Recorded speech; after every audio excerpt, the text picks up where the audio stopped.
Informasi dari para nabi dan rasul tentang rububiyah Allah Subhanahu wa taala. Semua nabi-nabi menyampaikan tentang masalah itu. Apa yang kita sampaikan tadi, Allah pencipta, Allah pemilik, Allah pengawas, penyiap asopan, pemusnah, itu semua nabi-nabi sampaikan. Saya ini cuma penyambung lidah saja, menyampaikan apa yang nabi-nabi yang memang diutus oleh Allah Subhanahu wa taala untuk sampaikan. Informasi dari para nabi dan rasul tentang rububiyah Allah Subhanahu wa taala, kesaksian mereka secara pribadi dan pengakuan mereka tentangnya. Sebagai contoh, Nabi Adam alaihissalam di dalam doanya mengucapkan surah Al-A'raf ayat 23. Doanya make Rabbana. Rabbana, kata-kata Rabb ya.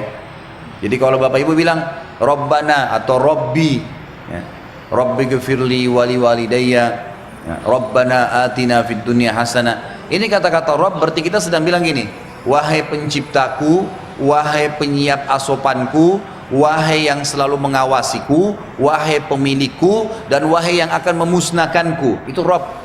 Jadi kita ngucapin itu sebenarnya gitu. Itu maknanya. Jadi Nabi Adam sendiri mengatakan Rabbana, wahai pencipta kami, pengawas kami, penyiap asopan kami, pemilik kami, ya pemusnah kami. Zalamna anfusana, kami telah menzalimi diri kami, menganiaya diri kami. Wa illam taghfir lana wa tarhamna lanakunanna minal khasirin. Kalau engkau tidak mengampuni kami, tidak memberikan rahmat kepada kami, pastilah kami termasuk orang-orang yang rugi. Tapi saksi bahasan perkataan Rabbana, pengikraran dari Nabi Adam alaihissalam tentang rububiyahnya Allah. Nabi Nuh alaihissalam di dalam pengakuannya kepada Allah mengucapkan surah Nuh ayat 21. A'udzu billahi minasyaitonir rajim. Rabbi, wahai penciptaku, pengawasku, penyiap asopanku, pemusnah, pemilikku. Innahum asawni wattaba'u man lam yazidhu maluhu wa waladuhu illa khasara. Wahai Rabbku, sesungguhnya mereka telah mendurhakaiku dan telah mengikuti orang-orang yang harta dan anak-anaknya tidak menambah bagi mereka kecuali kerugian belaka.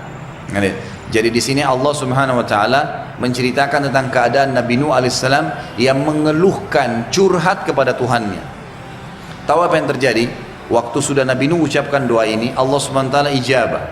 Allah utus Jibril lalu menyuruh Nabi Nuh alaihissalam buat kapal.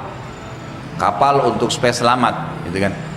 Kapal ini bukan main-main, kapal yang sangat besar. Dan yang uniknya adalah pada saat itu lokasi dakwanya Nabi Nuh padang pasir, nggak ada air. Dibuatlah kapal, maka setiap kali disusun kapal-kapal papan-papan kayu, kaumnya yang kufur ini lewat, ketawain Nabi Nuh, Nuh kamu bawa kemana kapalmu? Kamu pakai kemana ini padang pasir? Mau didorong, nggak ada lautan, nggak ada sungai di situ, jauh sekali padang pasir. Kalaupun ini mau diseret kemana sebesar ini? Mereka olok-olok, Nabi Nuh tetap diam aja, tetap bekerja sama orang-orang beriman sampai kapalnya jadi. Setelah kapalnya jadi, tahu apa yang dilakukan oleh orang-orang kafir itu? Mereka sepakat semua menghina Nabi Nuh alaihissalam dengan niat begitu. Mereka buang air besar, buang air kecil di kapal Nabi Nuh. Semua datang. Setiap mau buang air besar di kapal Nabi Nuh, buang air kecil, sampai kapal Nabi Nuh penuh dengan kotoran, gitu kan? Apa yang terjadi? Lihat, kalau sudah campur tangan ilah, Tuhan lain, semua manusia bisa mengatur tipu daya, bisa memanipulasi data, bisa mendolimi orang lain, bisa menunjukkan kesombongan, tapi tetap ujungnya akan ada campur ilah. Nggak ada orang sombong akhirnya nggak dihukum sama Allah, nggak ada. Nggak ada orang yang mengambil haknya orang lain kecuali Allah juga kasih dia balasan terhadap buatannya. Makan harta haram, Allah kasih penyakit yang berat, gitu kan? Yang dia akan bayar lebih berat daripada apa yang sudah dia curi. Allah Subhanahu wa taala pada saat itu memberikan penyakit kulit yang subhanallah hanya kena orang-orang kafir saja. Orang beriman nggak kena. Penyakit kulit mereka itu keluar bisul-bisul yang ngeluarin nanah, ngeluarin darah. Orang beriman nggak kena, cuma orang-orang kafir saja. Semua satu negeri itu kena. Allah biarkan mereka ikhtiar, mereka berobat, mereka ke dukun, macam-macam mereka lakukan, tidak bisa sembuh. Dan ini bayi pun baru lahir langsung kena penyakit itu, semua. Tapi orang beriman enggak. Tahu bagaimana campur tangan ilah, Bapak Ibu sekalian? Salah seorang dari warga itu setelah setahun atau 2 tahun mereka berusaha berobat tidak sembuh-sembuh. Satu orang pergi, ini mereka masih buang air besar, buang air kecil di kapal Nabi Nuh nih. Ada satu orang datang kapal Nabi Nuh, pada saat buang air besar kepleset jatuh di kotoran mereka sendiri. Begitu dia keluar dari kotorannya, sembuh penyakitnya. Nggak ada penyakit kulitnya lagi, sembuh semua. Waktu dia pulang kulitnya bersih. Dia pulang, kaumnya bilang, kau berobat di mana? Saya nggak kemana-mana, tadi kepleset di kotoran kita. Apa yang terjadi? Satu negeri datang ke kapal Nabi Nuh, cemplungin dirinya mereka.